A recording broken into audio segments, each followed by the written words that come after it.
मथुरा में तनाव है।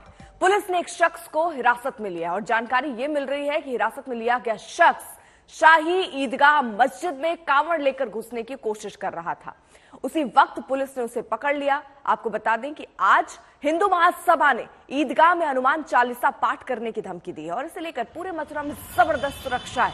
धारा 144 लागू कर दी गई है। चप्पे चप्पे पर पुलिस वालों की तैनाती की गई है ताकि किसी भी तरह की अनहोनी को टाला जा सके।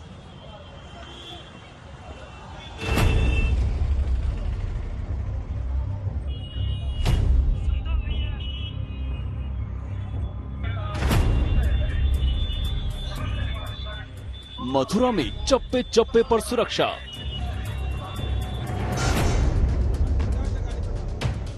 ईदगाह में जलाभिषेक की कोशिश। कांवड़िया हिरासत में लिया गया।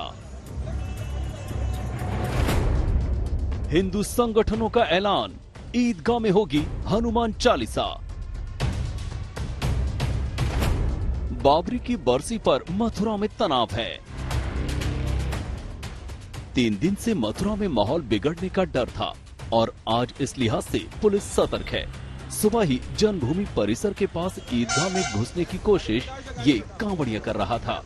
इसका इरादा यहाँ जलाभिषेक का था, जिसके लिए ये पानी लेकर आया था, लेकिन चौकस पुलिस ने इसको पकड़ लिया। योगी कहाँ जाना, कहाँ जल चढ़ाना है? जन्मभूमि पे। ईदगाह पे भी जल चढ़ाना चाहते हो आप? हाँ, उसका शुद्धिकरण करना चाहते हैं हम। क्या हो गया ऐसा वहाँ पर? कहाँ से जल लाए हो? हम प्रयागराज, अयोध्या और सोरो वहाँ से। असल में हिंदू संगठनों ने बाबरी विध्वंस की 30वीं बरसी पर मथुरा में जन्मभूमि परिसर से सटे ईदगाह में हनुमान चालीसा के पाठ और लड्डू गोपाल के जलाभिषेक का ऐलान किया, जिसको लेकर तनाव है। हिंदू महासभा के राष्ट्रीय कोषाध्यक्ष दिनेश कौशिक ने धमकी दी कि हनुमान चालीसा का पाठ करने से रोकने पर आत्मदाह कर लेंगे। मैं मथुरा प्रशासन से बार बार कहना चाहता हूँ कि हमारे इस हनुमान चालीसा कार्यक्रम को शांतिपूर्वक हमें करने दें। हम यदि हनुमान चालीसा कार्यक्रम अपने मथुरा कृष्ण जन्मभूमि में नहीं करेंगे तो कहाँ करेंगे? मथुरा प्रशासन बताए। जब हमारे राम राज्य में भाजपा सरकार में भी हम अपना हनुमान चालीसा का पाठ नहीं कर सकते तो ये बहुत ही दुखद है। आगरा से भी हिंदू महासभा का यूथ प्रदेश अध्यक्ष ब्रजेश भदौरिया एक कांवड़ में पानी लेकर मथुरा के लिए रवाना हुआ। 3 दिन पहले के इस वीडियो के बाद ही पुलिस हरकत में आ गई थी। भदौरिया ने मथुरा के शाही मस्जिद में लड्डू गोपाल की प्रतिमा स्थापित करने का ऐलान किया है। काशी से संगम से जल एकत्रित किया और सोरों में पहुंचकर इसको कांवड़ के रूप में आज हम यहां से उठा रहे हैं और 6 दिसंबर को मथुरा में कृष्ण जन्मभूमि परिसर में जो शाही ईदगाह है, जो पाप की निशानी है, जिसको मुगल आक्रांताओं ने अतिक्रमण करके बनाया है, उसको इस जल से पवित्र करेंगे तथा लड्डू गोपाल को विराजमान करके उनका जलाभिषेक करेंगे। हिंदू संगठनों के ऐलान के बाद मथुरा में सुरक्षा चाक चौबंद कर दी गई है। धारा 144 लगाने के बाद चप्पे चप्पे पर पहरा है। कई सेक्टर और सुपर सेक्टरों में इलाके को बांटकर तैयारी की गई है। पुलिस का कहना है कि किसी भी सूरत में किसी को ईदगाह परिसर में घुसने नहीं दिया जाएगा। एसएसपी की अगुवाई में पुलिस ने जन्मभूमि परिसर के आसपास फ्लैग मार्च भी किया। सिविल पुलिस, पीएससी तथा ट्रैफिक की डिप्लॉयमेंट है। साथ ही साथ हमारी इंटेलिजेंस की टीमें भी इसमें लगी हुई हैं। मजिस्ट्रेट्स की ड्यूटी भी साथ ही साथ इसमें लगी हुई है। जनपद में धारा 144 लगी हुई है। कोई भी ऐसा आयोजन नहीं होने दिया जाएगा जिसकी पूर्व से प्रशासनिक अनुमति नहीं है। अब देखना ये होगा कि क्या आज मथुरा में सब कुछ शांति से निपट जाएगा। पुलिस और प्रशासन के लिए ये अग्नि परीक्षा से कम नहीं। ब्यूरो रिपोर्ट, आज तक। तो इस ऐलान के बाद धारा 144 लागू कर दी गई है। आशुतोष मिश्रा इस वक्त हमारे साथ, हमारे सहयोगी मथुरा में ही मौजूद हैं। आशुतोष, आपके पीछे हम देख पा रहे हैं सुरक्षा कर्मी इस वक्त नजर आ रहे हैं। किस तरीके के इंतजाम किए गए हैं कि कोई भी अप्रिय घटना वहां ना हो?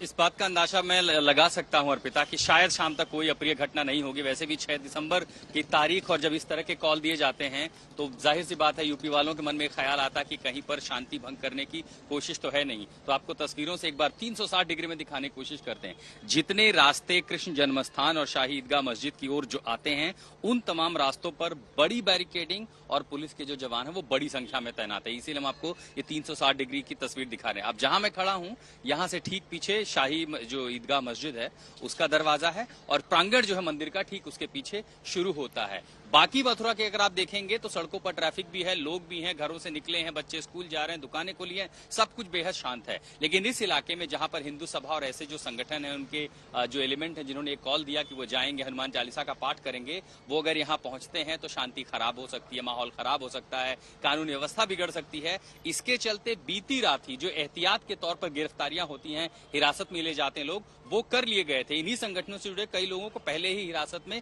ले लिया गया था। तो बहुत कम संभावना है कि वो लोग अगर आए, और पुलिस भी इस बात के लिए तैयार है कि अगर कोई आप पर आने की कोशिश करता है तो उसी बैरिकेड के पास, अब ये आप पहला पॉइंट देख रही हैं, इसके पीछे एक दूसरा बैरिकेड है और 500 मीटर की दूरी पर एक और बैरिकेड लगाया गया है। यानी आप समझिए कि जो जन्म स्थान और ये जो इलाका है, जो कि इसका जो पूरी सुनवाई है वो अदालत के दरवाजे पर होगी, तो इस इलाके की 500 मीटर की पूरी पेरीफेरी एकदम सुरक्षित कर ली गई है। कोई भी अगर आएगा तुरंत गिरफ्तार कर लिया जाएगा। यहां तक कि जो एडीएम है, एसपी है, जो बड़े अधिकारी हैं जिनके ऊपर जिम्मेदारी है आज कानून व्यवस्था की, वो ठीक मेरे पीछे शाही ईदगाह की ये जो हारमोनी का जो ये पोली बूथ है, जहां पुलिस बूथ है, यहीं पर सारे बैठे हुए, चर्चा चल रही है, नजर रखी जा रही है, ड्रोन कैमरों का इस्तेमाल किया जा रहा है, यहां तक कि फ्लैग मार्च भी अभी तक किया गया थोड़ी देर पहले। तो कुल मिलाकर के उन तमाम तत्वों को ये संदेश पुलिस दे रही है कि आज अगर माहौल खराब करने की कोशिश की तो आप सीधे गिरफ्तार होंगे, जेल जाएंगे। संदेश बीती रात से ही दिया जा चुका है। अब जो छिटपुट एलिमेंट आने की कोशिश करेंगे वो तुरंत धर लिए जाएंगे। अर्पिता। आशुतोष, आप नजर बनाए रखिए, पल पल की अपडेट हम आपसे लेते रहेंगे। तो वहां पर कैसी स्थिति है, कैसे इंतजाम है, ये आशुतोष बता रहे थे। अब जरा आगे बढ़ रहे हैं, भागलपुर की एक तस्वीर आपको दिखाते हैं। एक बाजार में महिला की बेरहमी से हत्या कर दी गई। हिंदू महिला के कत्ल का आरोप मुस्लिम युवक पर है। हैवानियत की हद पार करते हुए महिला के हाथ, पैर, नाक काट दिए हैं। तस्वीर ऐसी जो हम आपको दिखा नहीं सकते। आरोपी शकील ने महिला पर कई वार किए। महिला बाजार में तड़पती रही, फिर बेहोश हो गई। अस्पताल में उसकी मौत हो गई। शकील समेत 5 आरोपी गिरफ्तार किए गए हैं। महिला ने बेटी की शादी में आरोपी शकील से कुछ पैसे उधार लिए थे और शकील पैसे लौटाने का दबाव बना रहा था। पुलिस ने कहा कि मामले को सांप्रदायिक रंग नहीं दिया जाए। उधर विपक्ष के नेता विजय सिन्हा ने कहा कि यह मामला जिहादी है, विधानसभा में यह मामला उठाया जाएगा। तो हिंदू महिला के हाथ पैर काट दिए। फिलहाल जो आरोपी शकील है उसे गिरफ्तार कर लिया गया है। हालांकि नेता विपक्ष ये कह रहे हैं कि जिहादी मुद्दा है, इसे विधानसभा में उठाया जाएगा। 6 लोगों ने महिला पर यह दरअसल हमला किया। सरे बाजार, बीच बाजार में कुल्हाड़ी से 10 वार किए गए और सारी हदें हैवानियत की तोड़ दी गई। तो बिहार की ये तस्वीर है भागलपुर की, जहां पर एक महिला बीच सड़क पर तड़पती रही, बाद में अस्पताल में भर्ती कराया गया, वहां पर उसे मृत घोषित कर दिया गया।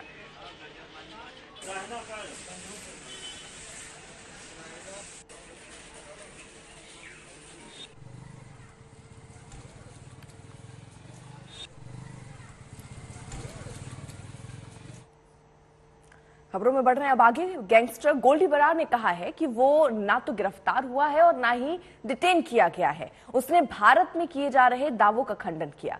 भगवंत मान ने कहा था कि बरार को गिरफ्तार किया गया है। विपक्ष दल उनको अब निशाना बना रहे हैं। बरार के खिलाफ रेड कॉर्नर नोटिस जारी किया गया है। इससे पहले खबरें यही आ रही थी कि गोल्डी बरार को फिलहाल हिरासत में ले लिया गया है और भारत लाने की तक तैयारियां हो रही हैं। भगवंत मान ने भी एक प्रेस कॉन्फ्रेंस के दौरान इस सवाल के जवाब में कहा कि ऐसी सूचना है, लेकिन आधिकारिक जानकारी नहीं मिली थी। लेकिन अब गोल्डी बरार की तरफ से कहा गया कि न तो मैं गिरफ्तार हुआ हूं, ना ही डिटेन हुआ हूं। अब विपक्ष मान से सवाल पूछ रही है कि आखिरकार ये जानकारी जो उन्होंने मीडिया के सामने आकर दी, वो जानकारी उन्हें कहां से हासिल हुई, क्योंकि जिस शख्स के बारे में ये जानकारी वो दे रहे हैं वो खुद सामने आकर कह रहा है कि न तो वो गिरफ्तार हुआ है, ना ही उसे हिरासत में लिया गया है। तो अब सीएम भगवंत मान के दावों पर भी सवाल उठने लगे हैं। मैं being a head of state ये बता रहा हूं कि जो कनाडा में एक बहुत बड़ा गैंगस्टर बैठा था, जो सब गैर सामाजिक कार्रवाइयां करवा रहा था, पैसे भेज रहा था या कुछ भी, गोल्डी बराड़, उसको अमेरिका में डिटेन कर लिया गया है। हम पंजाब की सोशल बॉन्डिंग को टूटने नहीं देंगे। पंजाब की सोशल बॉन्डिंग इतनी मजबूत है, इसको तोड़ने की बहुत बार कोशिश की गई है दुश्मनों द्वारा, नहीं टूटेगी। अब बढ़ रहे आगे, बात एग्जिट पोल की। कल गुजरात में दूसरे दौर की वोटिंग खत्म होने के साथ ही अब निगाहें 8 दिसंबर पर टिक गई हैं, जब चुनाव के नतीजे आएंगे। लेकिन औपचारिक नतीजे से पहले आए एग्जिट पोल के नतीजे जो इशारा कर रहे हैं वो चौंका रहे हैं। जनता का मिजाज क्या है ये एग्जिट पोल बता रहे हैं। मोटे तौर पर एग्जिट पोल का अनुमान है कि गुजरात में बीजेपी प्रचंड बहुमत के साथ सत्ता में बरकरार रहेगी। हिमाचल में कांग्रेस की सरकार बनती दिख रही है। उधर दिल्ली के निकाय चुनाव में आम आदमी पार्टी बीजेपी को एमसीडी की सत्ता से बेदखल करती नजर आ रही है। तो ये एग्जिट पोल के जो आंकड़े कह रहे हैं, गुजरात में एक बार फिर से मोदी मैजिक चलता हुआ नजर आ रहा है। अब बहुमत के साथ बीजेपी अपनी सरकार बना रही है, जो एग्जिट पोल का अनुमान कह रहा है। वहीं हिमाचल में भी ये बताया जा रहा है कि जो रिवाज था वो कायम रहेगा और सत्ता परिवर्तन की दिशा में ही जनता ने अपना मूड बनाया है। वहीं एमसीडी चुनावों में आपका जादू चला है।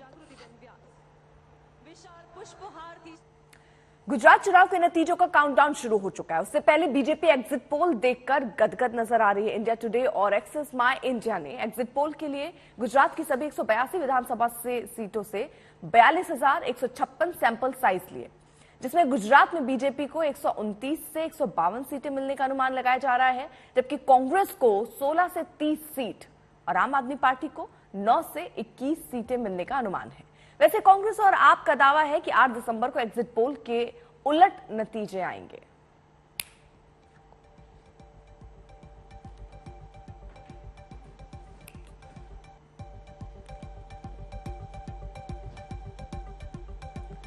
तो जहां एक तरफ एग्जिट पोल का जो अनुमान है वो ये कह रहा है कि गुजरात में एक बार फिर से बीजेपी की सरकार प्रचंड बहुमत के साथ बनने जा रही है, तो वहीं दूसरी तरफ हिमाचल में जो रिवाज था कि हर 5 साल में वहां सरकार बदल जाती है और इस बार भी कुछ वैसा ही जनता का मूड नजर आया है। 68 सीटों में 23 सीटें ऐसी हैं जहां पर लोग अपना मिजाज बदलते हैं और सत्ता परिवर्तन देखने को मिलता है। तो यहां प्रियंका गांधी शुरू से ही लगी रही, लगातार उनका प्रचार रहा। जो आरोप कांग्रेस पार्टी के लिए गुजरात में लगते रहे कि गुजरात नहीं पहुंचे हैं इतना लोग, लेकिन प्रियंका गांधी हिमाचल में जरूर डटी रही और उसी का नतीजा एक तरीके से कहा जा सकता है। वहीं गुजरात में एक बार फिर से बीजेपी का जादू चला है और यहां पर प्रचंड बहुमत के साथ बीजेपी कमल खिला रही है। फिलहाल ये अनुमान एग्जिट पोल में लगते नजर आ रहे हैं। गुजरात के हम आपको दिखा रहे हैं कि किस तरीके से कैसा सैंपल साइज हमने लिया और उसके बाद हमने ये जो एग्जिट पोल है हमारा सामने आया, जिसमें गुजरात में तो बीजेपी की सरकार बन रही है लेकिन हिमाचल बीजेपी के हाथ से जाता हुआ नजर आ रहा है। इसी के साथ साथ निकाय चुनाव एमसीडी के चुनाव में भी बीजेपी सत्ता गंवाती नजर आ रही है, ये अनुमान एग्जिट पोल के। तो गुजरात के एग्जिट पोल में बीजेपी को मिल रही प्रचंड जीत से नेताओं के हौसले बुलंद हैं। युवा बीजेपी नेता हार्दिक पटेल ने कहा कि उनकी पार्टी को ऐसी जीत का पूरा भरोसा था। कांग्रेस छोड़कर बीजेपी में आए हार्दिक ने राहुल गांधी पर भी तंज कसा। इंडिया टुडे ग्रुप और एक्सेस माय इंडिया का एग्जिट पोल सामने आ चुका है। सबसे सटीक पोल माने जाने वाला जो एग्जिट पोल इस पूरे ग्रुप का है और इस पर हमसे बात करने के लिए मौजूद है हार्दिक पटेल। हार्दिक भाई, भारी बहुमत से बीजेपी को एक बार फिर से जीत हासिल हुई एग्जिट पोल में। 130 से लेके 150 सीट दिखा रही है बीजेपी को गुजरात में।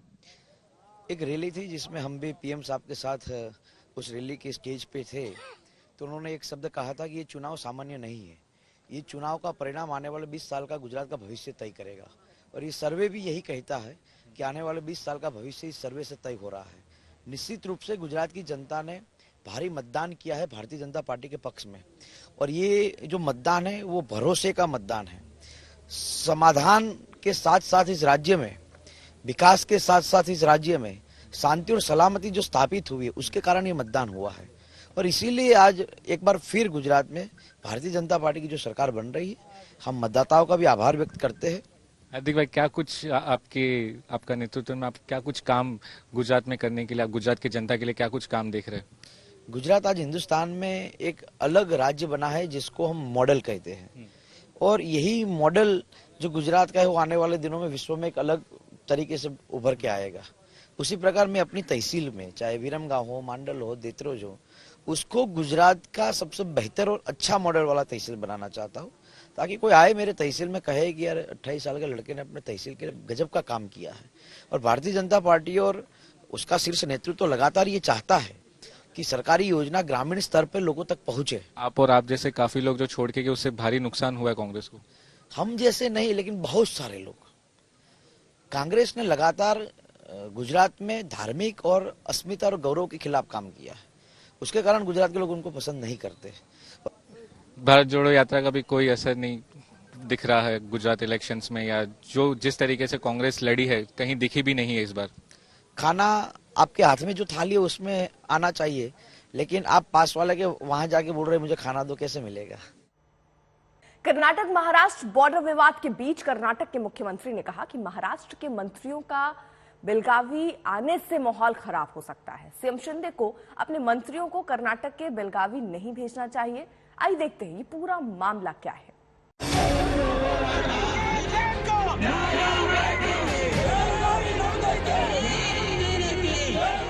महाराष्ट्र कर्नाटक बॉर्डर पर एक बार फिर दोनों राज्यों के बीच सीमा विवाद का मुद्दा गहराता जा रहा है। दरअसल 6 दिसंबर को महाराष्ट्र के 2 मंत्रियों का बेलगावी आने का कार्यक्रम है। उन्हें मराठी संस्थाओं ने बेलगावी आने का न्योता दिया है, जिसका कि वहां पर कन्नड़ समर्थक संस्थाएं विरोध कर रही हैं। कर्नाटक का कहना है कि इन मंत्रियों के आने से कानून व्यवस्था में दिक्कत पैदा हो सकती है।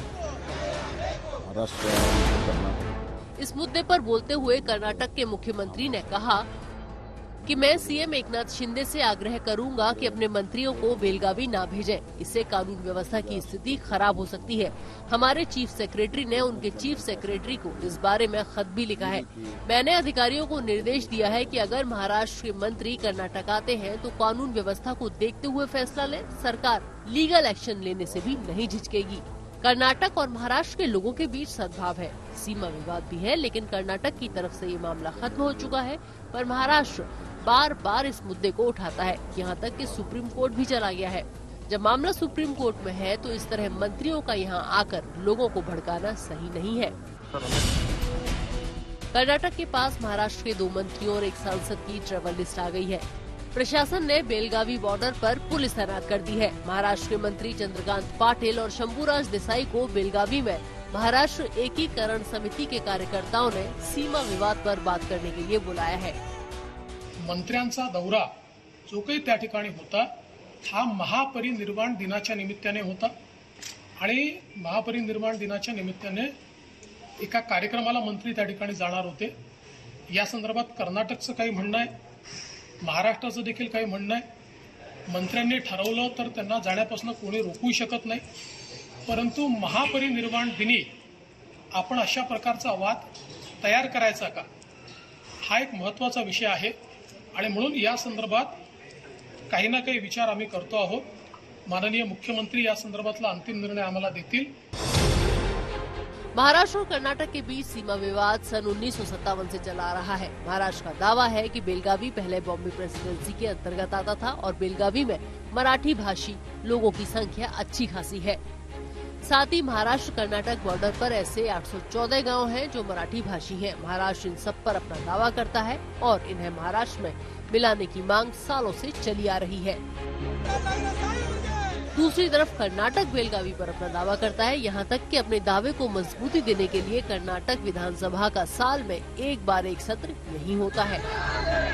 आज तक ब्यूरो।